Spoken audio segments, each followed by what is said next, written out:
નમસ્કાર મિત્રો, જય હિન્દ. ફરી એકવાર આપણી યુટ્યુબ ચેનલ પર નવા વિડીયો સાથે આપનું હાર્દિક સ્વાગત કરું છું. જો તમે આ ચેનલ પર નવા હોય તો આપણી ચેનલને સબસ્ક્રાઇબ કરી લેજો, જેથી સરકારી ભરતીને લગતી અવનવી અપડેટ્સ મળતી રહે.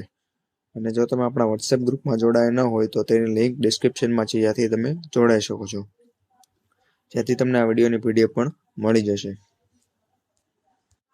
તો મિત્રો, આજના વિડીયોમાં જે પ્રાથમિક તેમજ માધ્યમિક શાળા દ્વારા માત્ર પીટીસી અથવા બીએડ પર જે કાયમી વિદ્યા સહાયક અને શિક્ષણ સહાયકની ભરતી જાહેર કરેલી છે, જે તમે અહીં જોઈ શકો છો. વિદ્યા સહાયક પીટીસી જે બાલ મંદિર અને ધોરણ 1 થી 5 માટે છે, તે ઉપરાંત બીએ બીએડ જે અંગ્રેજી, સંસ્કૃત, હિન્દી જેવા વિષયો માટેની લાયકાત છે, તે ઉપરાંત ગણિત વિજ્ઞાન માટે બીએસસી બીએડ છે.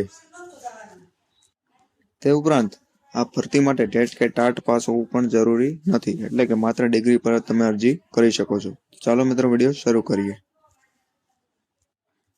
તો મિત્રો, ભરતીની વાત કરવામાં આવે તો સૌપ્રથમ આચાર્યની ભરતી છે, જેની લાયકાત છે બીએ બીએડ જે એક જગ્યા છે, અંગ્રેજી તથા અન્ય વિષય છે.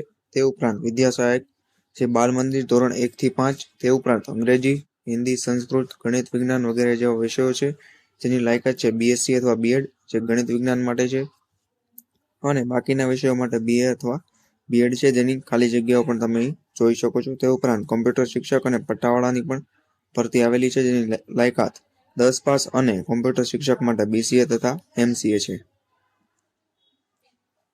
તે ઉપરાંત સમાંતર સ્વાયત્ત માધ્યમિક શાળા અને આરાધના ઉચ્ચતર માધ્યમિક શાળા દ્વારા જે ભરતી છે, જેમાં શિક્ષણ સહાયક અને બીએ જેની લાયકાત છે બીએએમએ અથવા બીએડ અથવા બીએસસી એમએસ અને બીએડ જે ગણિત અને વિજ્ઞાન માટેની લાયકાત છે, અને બાકીના વિષયો માટે બીએ અથવા એમએ અને બીએડ કરેલું હોવું જોઈએ. તે ઉપરાંત ઉચ્ચતર માધ્યમિક વિભાગમાં જે શિક્ષણ સહાયક માટે એમએ બીએડ અને એમકોમ બીએડ માંગેલું છે, જેની ખાલી જગ્યાઓ પણ તમે અહીં જોઈ શકો છો.